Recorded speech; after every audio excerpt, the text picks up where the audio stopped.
Joy Lynn Risker, una joven amable y bondadosa, soñaba con encontrar en su vida la paz y estabilidad que tanto anhelaba.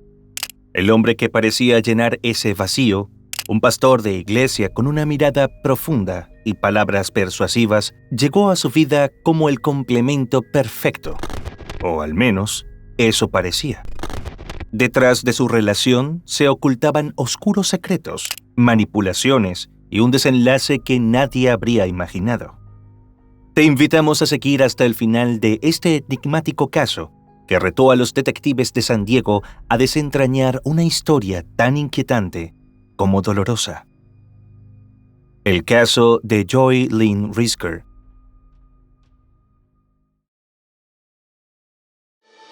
¿Cuál es el límite de la maldad humana que lleva a los humanos a cometer los más atroces actos contra su propia especie?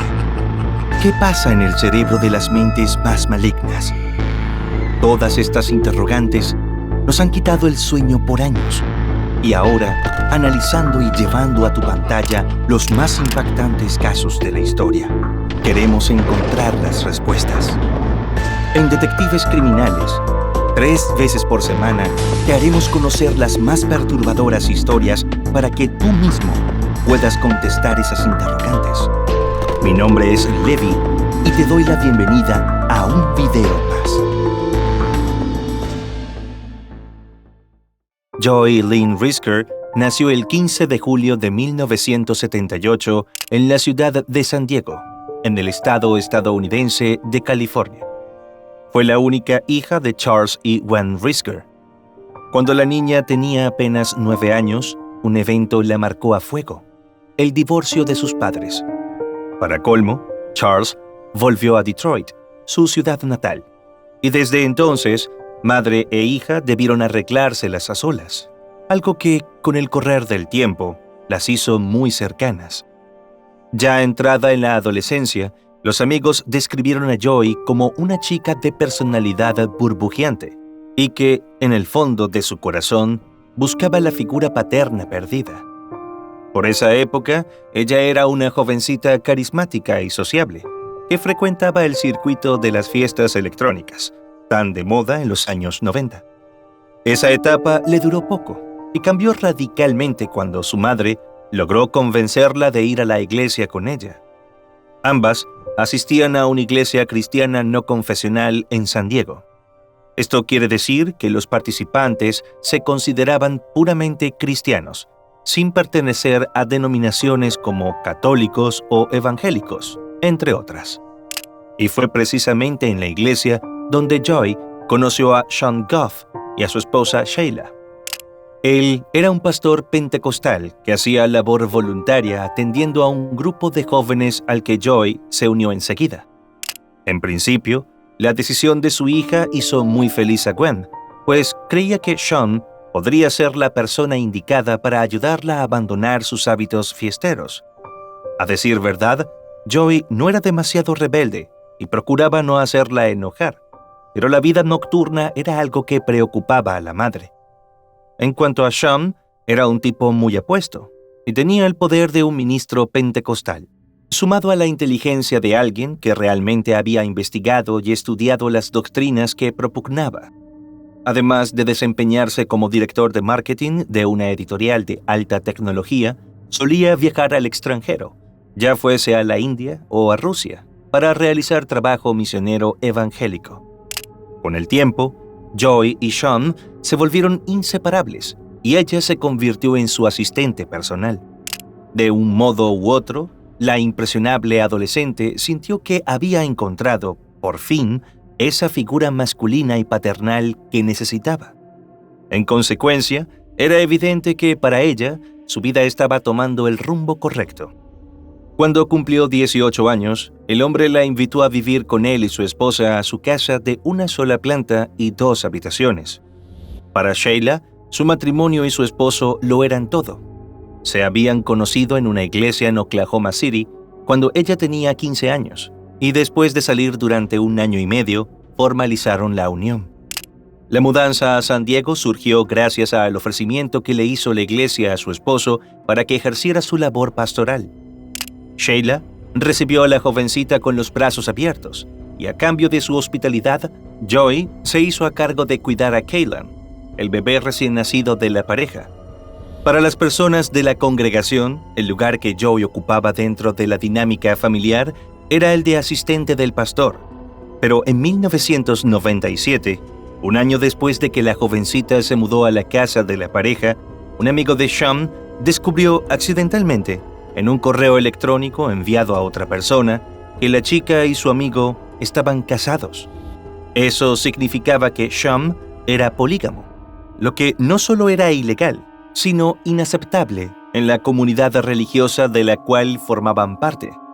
De hecho, eso podría destruir el ministerio si los miembros se enteraban.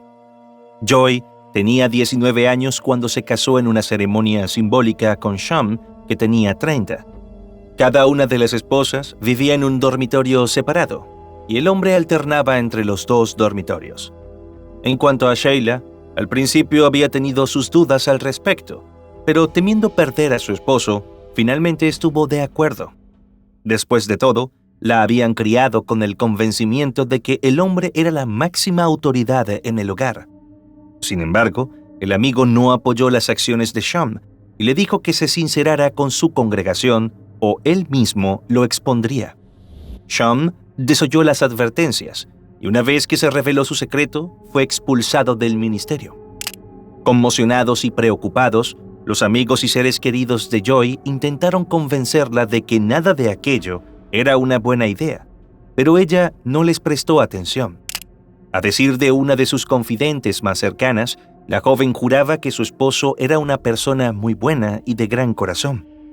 En cuanto a Gwen, se presume que experimentó la misma angustia de todos los que querían a su hija. Aunque luego salieron a relucir algunas cartas en las que la madre decía aprobar la unión de su hija con Sean. De hecho, la relación del hombre y sus esposas siguió su curso, y Joy dio a luz a su primer hijo con el pastor a principios del verano del año 2000. El pequeño recibió el nombre de Stone. Esa noche, después de visitar a su hija y a su nuevo nieto, Gwen se desplomó, y al día siguiente falleció inesperadamente. Los amigos de Joy relataron que ella nunca superó por completo la pérdida de su madre y continuó sufriendo profundamente por ese vacío que le dejó. Por esa misma época, pese al fallecimiento de su suegra y al hecho de tener bajo su cuidado a 2 esposas y 2 hijos, Sean sumó a la familia a una nueva mujer que respondía al nombre de Sharon. Sin embargo, los problemas no tardaron en llegar. Por un lado, tanto Sheila como su esposo han dicho que Sharon tenía problemas mentales. Por el otro, han asegurado que no se integró bien al clan, sobre todo por sus muchas diferencias con Joy. Varios medios reseñaron que ella era la esposa favorita de Sean. Era con ella con quien solía salir, ir a restaurantes y disfrutar de los frutos del trabajo, mientras que a las otras 2 esposas las mantenía relegadas a planos secundarios y limitadas a sus roles como amas de casa. Sea como sea, en menos de un año se produjo la ruptura definitiva y volvieron a ser los 3 adultos de siempre. De ahí en más, superada la mala experiencia, el atípico hogar multiparental recobró su cotidianidad, con tan buen resultado que en 2002, Joy dio a luz a un segundo hijo, al que llamaron Onyx. Hasta ese momento, era Sheila quien se quedaba en casa con los niños, mientras la joven trabajaba fuera de casa. Pero al margen de su empleo formal, Joy soñaba con convertirse en maquilladora y estaba pensando en inscribirse en clases de cosmetología. Ese era uno de los deseos secretos de la joven, quien solo se atrevió a darle detalles de ese proyecto a una de las personas en las que confiaba plenamente y que formaba parte de los amigos que había logrado mantener a lo largo de los años. Fue justamente a esa persona que Joy le confesó, además, que estaba planeando rehacer su vida y ganar suficiente dinero para terminar su relación con Sean y mudarse.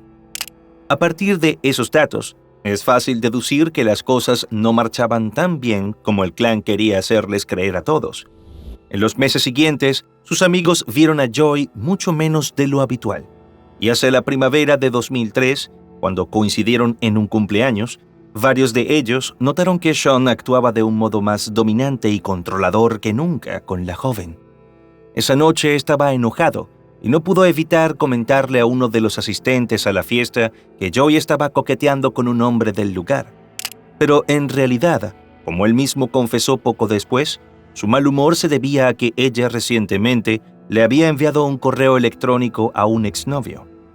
Al final, por mucho que el otro hombre intentó calmarlo, el enojado Sean dijo que quería irse de la fiesta. Agarró a Joy, la sacó de la casa y la llevó a la calle junto al auto. Abrió la puerta y le dijo que nunca volvería a ver a sus hijos si no entraba. Ella, que había estado llorando, gritó y se subió sin chistar. Ese inquietante momento fue el último en el que sus amigos la vieron, antes de que Joy desapareciera sin dejar rastro. Unas semanas más tarde, Sheila hizo planes para que toda la familia fuera a la zona de Santa Bárbara en auto, saliendo el viernes 19 de septiembre y regresando el domingo 21 de septiembre. Pero resultó que ni Joy ni Sean quisieron sumarse, por lo que Sheila decidió ir con los 3 niños, mientras que ellos se quedaban en casa. Extrañamente, su esposo alquiló un auto para ese fin de semana, y cuando ella quiso saber si era para su viaje, él le dijo que no, que el vehículo en cuestión era para pasear durante su fin de semana especial a solas con Joy. El domingo, tal como había planeado, Sheila emprendió el camino de regreso a casa con los niños. Mientras conducía, habló con su esposo por su teléfono celular, y este le dijo que había tenido que llevar a Joy al hospital porque se había cortado. Luego, añadió que el inesperado accidente había ocurrido tras una inesperada discusión en la que ella le dijo que se llevaría a los niños y lucharía por la custodia. Desde entonces, nadie más volvió a ver a Joy. En los días siguientes, extrañados por su ausencia, los amigos de la joven empezaron a llamar a Sean para preguntarle dónde estaba o si le había sucedido algo. El jefe de la joven en el trabajo también llamó para saber el motivo de su ausencia, pero él les repitió a todos prácticamente lo mismo que le había explicado a Sheila, agregando que Joy se había escapado a Europa con un exnovio. Durante la primera semana de octubre, Joy fue reportada como desaparecida por sus amigos, aunque ninguno mencionó a la policía que ella estaba en una relación polígama. Poco después, los amigos recibieron correos electrónicos de la cuenta de Joy que confirmaban la historia de Sean, y en los que la joven decía sentir la necesidad de salir, experimentar el mundo y saber que había vida fuera de esas 4 paredes. Además, se lamentaba de no poder haber hecho feliz a su esposo, quien a su vez se mostró sumamente angustiado por la ausencia de su cónyuge ante amigos y familiares. Los mensajes, que parecían poco habituales en ella, no convencieron a quienes de verdad la conocían, sobre todo porque Joy amaba a sus hijos y jamás se iría sin ellos, de modo que algunos sospecharon que su marido podría estar detrás de los extraños correos electrónicos. Una vez que el departamento de policía lo entrevistó, él mencionó que su mujer no estaba contenta con la idea de quedarse en casa y cuidar a los niños, que no era del tipo maternal y que, en suma, habían tenido algunos problemas. Los agentes lo notaron algo confundido, molesto y abrumado, como si el cuidado de niños fuera algo nuevo para él y estuviera teniendo dificultades con ello. Pero considerando la situación que estaba atravesando, cualquiera en su lugar habría reaccionado igual. Las cosas se pusieron aún más raras cuando los investigadores contactaron al exnovio de Massachusetts con el que supuestamente se había fugado Joy, y este dijo que no había tenido ningún contacto con ella en años. En ese instante, el equipo de la policía de San Diego tuvo la certeza de que debían tratar de dar con el paradero de la chica de inmediato. De ahí en más, los agentes no pudieron evitar dudar de Sean, que en su rol de esposo podría tener algo que ocultar. Pero, ¿estaba realmente detrás de un posible crimen? Y de ser así, había actuado solo. Y aún más, ¿qué motivo podría haber tenido para acabar con la vida de su esposa? Y sobre todo, no había ningún cuerpo ni pista sólida alguna que seguir en ese sentido. Así las cosas, el caso siguió siendo considerado como una desaparición. Sin embargo, una pequeña luz en el túnel pareció brillar cuando la policía obtuvo los registros telefónicos de Joy. Gracias a esa evidencia, quedó demostrado que su última llamada fue a su esposo, específicamente durante la noche del viernes 19 de septiembre de 2023, un detalle que el hombre no compartió con los investigadores. Una vez que lo confrontaron al respecto, él cambió su versión, diciendo ahora que habían discutido ese día, pero que ella regresó a casa por la noche. También afirmó que al día siguiente ella hizo las maletas, se subió al auto y se fue.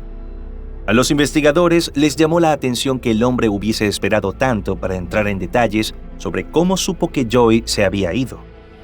Finalmente, descubrieron que Sean tenía otra esposa, la única legal. Fue entonces cuando la policía hizo una visita sorpresa a Sheila en su lugar de trabajo. Ella estaba atónita. Aparentemente no tenía idea de que la desaparición de Joy pudiera ser considerada algo más que voluntaria.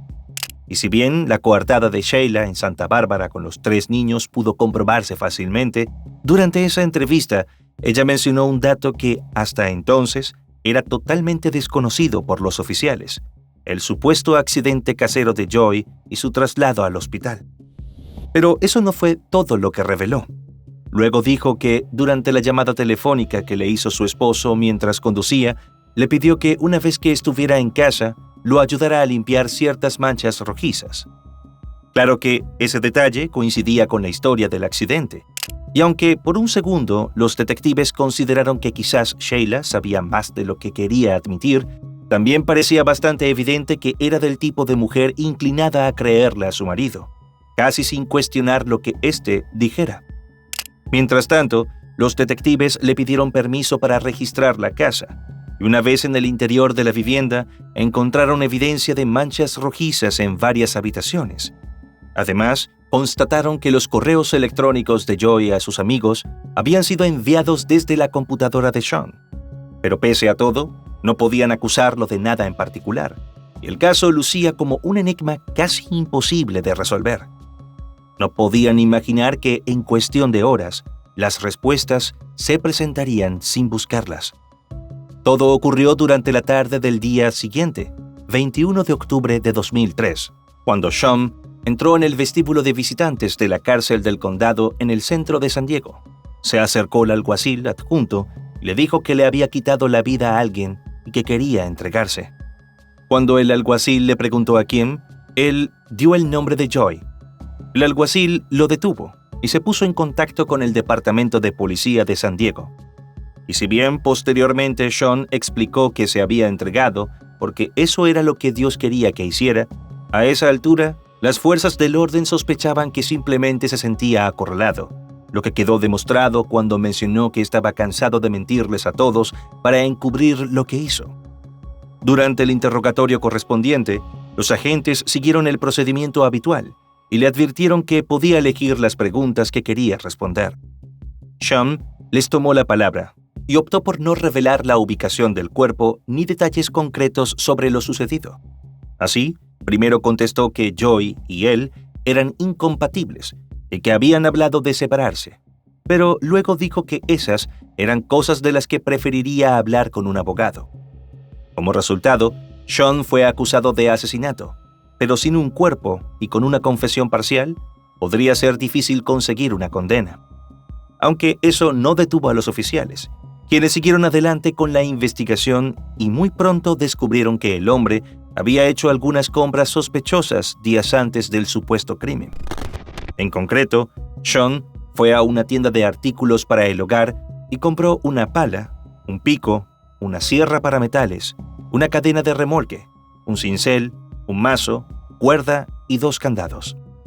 Esa misma mañana, en otro establecimiento, también compró una hielera grande, un par de guantes, baldes de pintura de 19 litros, 2 rollos de láminas de plástico, gran cantidad de cinta adhesiva, un arma blanca de carnicero, una tabla de cortar y una escalera de mano. Poco después, hallaron que cuando devolvió la camioneta a la empresa de alquiler, el contador del vehículo indicaba que había conducido casi 2,000 kilómetros. Con base en ese detalle, era sencillo especular que el cuerpo podría estar bastante lejos, lo que, de todos modos, no arrojaba pistas concretas sobre en qué dirección buscar los restos de Joy, pero sí dejaba claro que el auto alquilado le había servido a Sean para deshacerse de la evidencia en un lugar inaccesible. Mientras tanto, Sean seguía negándose a revelar ese detalle esencial. Sin embargo, un giro del destino hizo que muy pronto el final de la historia quedara expuesto. 3 meses después de la extraña desaparición, un excursionista que andaba por el desierto de Arizona se topó en su recorrido con un lugar que emanaba un ligero olor a podredumbre, y al indagar con más atención, descubrió lo que parecía ser una tumba marcada con rocas apiladas. Una vez que las autoridades se presentaron en el sitio, constataron que, en efecto, se trataba de un cuerpo enterrado y pertenecía a una mujer.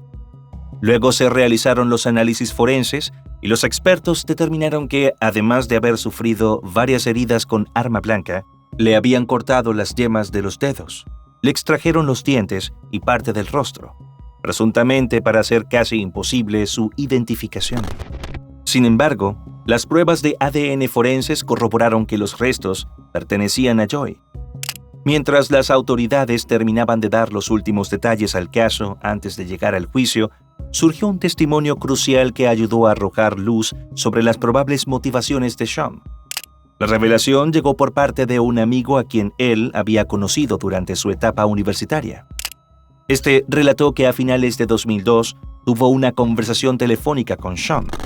Hablaron de un posible guión o libro cuyo tema sería cómo una persona podría estudiar las técnicas que utilizan los investigadores para atrapar a las personas que cometen crímenes. Es decir, aprender de sus errores para ocultar de manera totalmente efectiva un cuerpo y, al final, describir cómo llevar a cabo el crimen perfecto.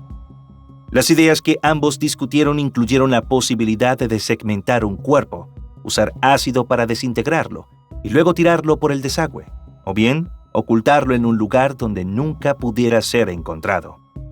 Acorde a sus declaraciones, en 2003, un par de semanas antes del terrible final de la joven, el amigo tuvo otra conversación telefónica con Sean, y en esa oportunidad le dijo que las cosas no estaban funcionando con Joy, que era descuidada, perezosa, y que iba a tener que deshacerse de ella.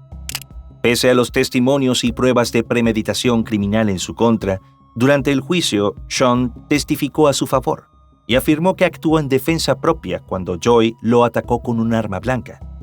En el contrainterrogatorio, a pesar de una objeción de la defensa, testificó que durante el interrogatorio policial nunca mencionó nada al respecto, dejándole así una importante carta bajo la manga al fiscal. En su turno en el estrado, Sheila reconoció que tuvo algunas dudas y sospechas persistentes sobre las distintas versiones de su esposo sobre los hechos de ese fin de semana. No obstante, tal y como imaginaban los detectives, jamás creyó que él hubiera hecho nada para dañar a Joy o a la familia, incluso después de haber limpiado ella misma algunas gotas rojizas en la casa. Pero a medida que debió responder más preguntas, fueron sus propias palabras las que terminaron por dibujar un panorama aún más sombrío para su marido, el mismo del cual pensaba separarse y que ya no reconocía en lo absoluto, según admitió con pesadumbre en la corte. Así, sobre los artículos comprados, la mujer testificó que él había colocado algunos en el garaje y le había dicho que planeaba usarlos para trabajar en el jardín.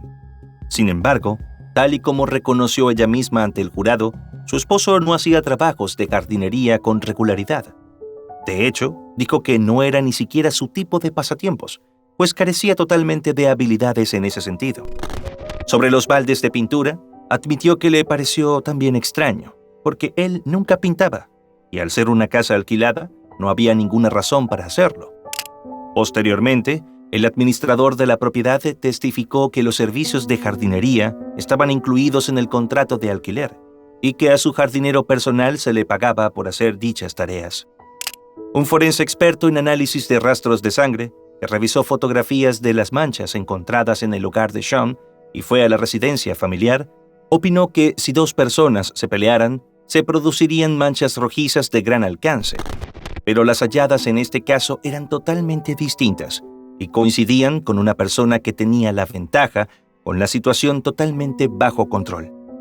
Finalmente, el argumento de la autodefensa terminó por desmoronarse y fue encontrado culpable de asesinato. Así las cosas, Sean Goff fue condenado a cadena perpetua, con un mínimo cumplimiento de 26 años tras las rejas, por el crimen en contra de Joy Lynn Brisker. Tal y como aclaró en su momento la oficina del fiscal de distrito del condado de San Diego, la sentencia fue la máxima posible por el cargo que se le imputó.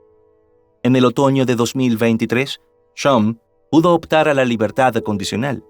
Habían transcurrido 20 años de su condena, y la justicia fijó tentativamente una audiencia de idoneidad para el 11 de abril de 2024.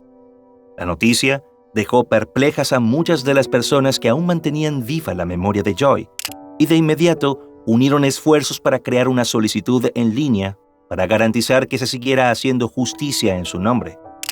Al final, a Sean le fue negada la libertad condicional durante 3 años, de modo que, por el momento, seguirá en prisión.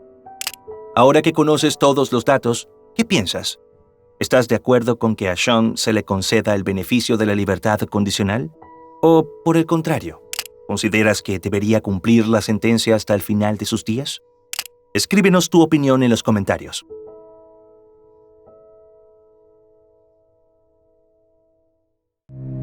Y bueno, hasta aquí un caso más. No te olvides antes de irte de dejar tu me gusta y suscribirte si este contenido te ha parecido interesante. Hasta otro episodio más de Detectives Criminales.